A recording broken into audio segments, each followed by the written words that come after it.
Hey everyone, welcome to Obscurities and Miniatures. We're going to start off with a good hee-ho and get to our weekly painting progress.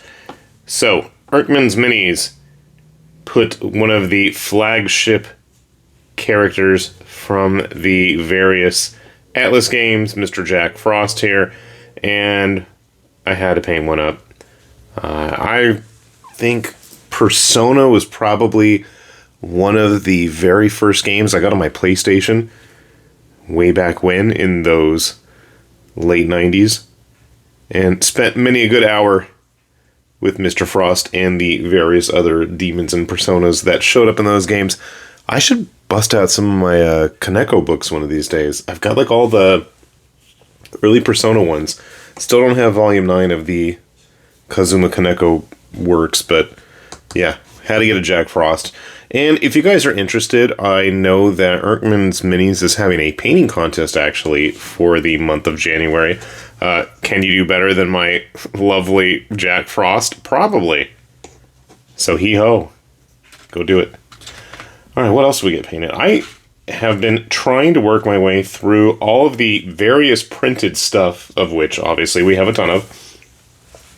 And one of my resolutions was to start getting some of the Battle Yak stuff that I have all sorts of parts just laying around for, and actually do something with them.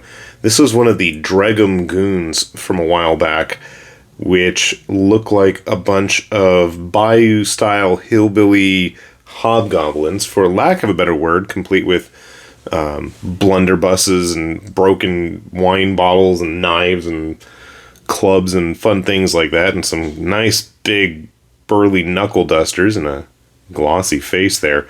I don't know what the tentacle things are on their faces. They usually have these too, but there's all sorts of little variations.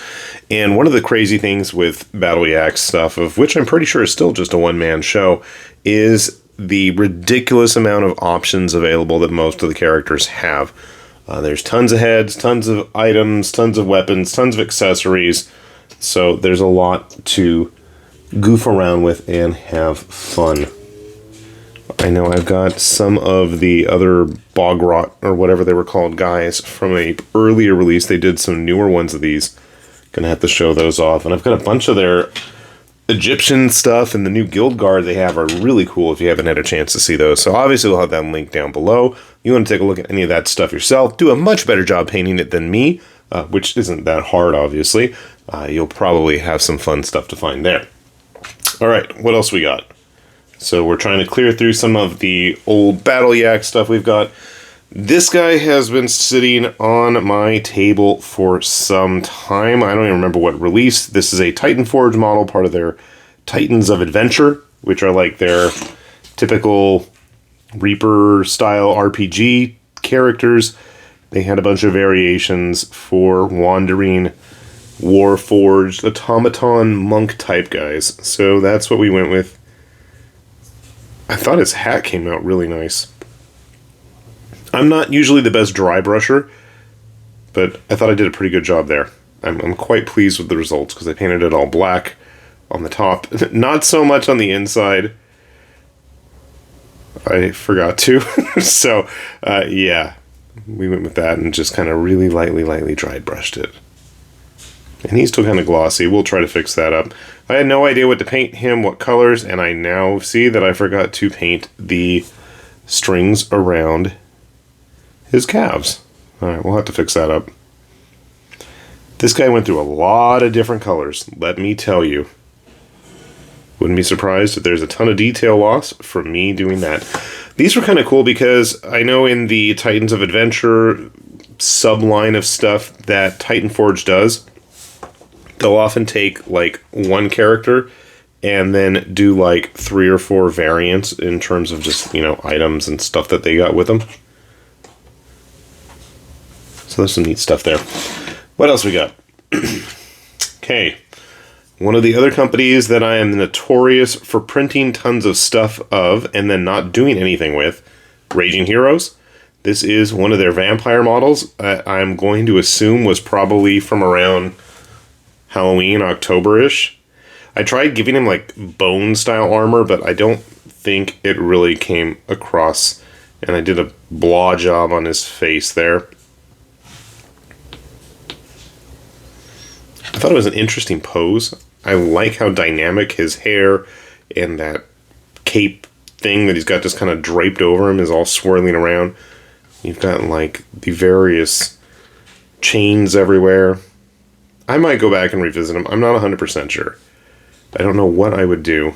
If you guys have any suggestions just to give it a pop of more color, should I brighten it up with like some kind of off-white, like a cream or something? My eyes keep going to his knee pad, I don't know, thigh guard, whatever it is there. And I still don't know how that dagger is actually staying in place, but that's a whole different story. I don't know, I just can't make up my mind. I would love to hear some suggestions on your guys' part. I thought about having a bunch of blood dripping all over him, but I'm not a big fan of gruesome models like that, especially because sometimes I do have younger kids using this stuff.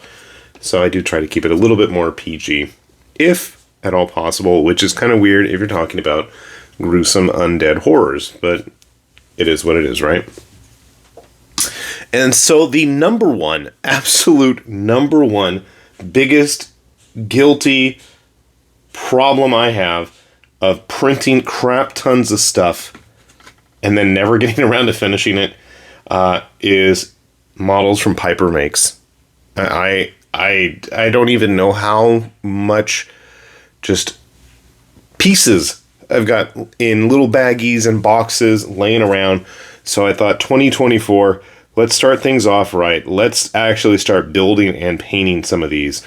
So this is one of the new Void Crafted. It's not the newest because there's probably already at least 3 or 4 different classes of these Void frames, which are kind of like, I guess, an Eldar stand-in, but they're all unmanned drone type things. This is a Luminora class, so this would be like, I guess, a Warlock equivalent. And I can't think of any other artist out there that's a one-person show that puts out the sheer amount of bulk in terms of just parts to play around with. You cannot go wrong. If you've ever been curious about their stuff, go check out Piper Makes. I mean, good God, I don't know how many of their freaking Guppies things I've got printed at this point. These things were awesome. Very similar in size.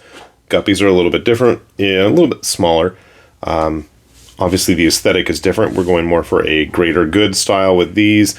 And I mean, obviously, the fishy stuff have the advantage of having all the big mechs as well. Are we going to see mechs? Well, we've already seen fast attack transport ships with the Void Crafted. Wouldn't surprise me, we've had Guardians as well, styled models, so the future is looking good in that regard.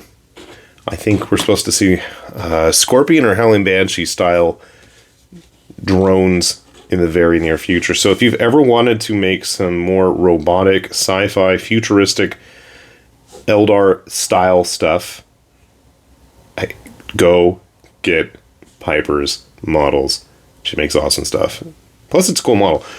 There's a bunch of them in like more esoteric poses and can obviously really stand in for some kind of a Warlock, or if you wanted to even throw it in like Harlequin style, probably you could do that.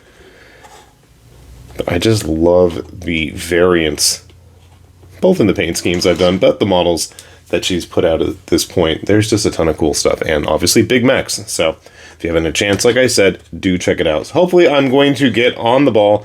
I have got a stash of, I think it's Cordobas, is that what these were called? Parts laying around, so I'm going to try to work on those. I'm going to try to keep this one handy so I can hopefully follow a similar scheme. But despite not having a whole lot of time due to having the usual routine of coming and going, taking kids places, still happy I got a few things done. Hopefully all you guys out there are getting more painted than me. I'd love to see it. Show it off on Discord, show it off on social media. Just put that weekly painting progress hashtag so I can take a look, because I do try to check it every now and then. And like I said, if you haven't had a chance to check this stuff out, we've got those links down below. So with that said then, this has been High Lord Tamberlane with Obscurities and Miniatures saying thanks for watching, and hee-ho. Bye-bye.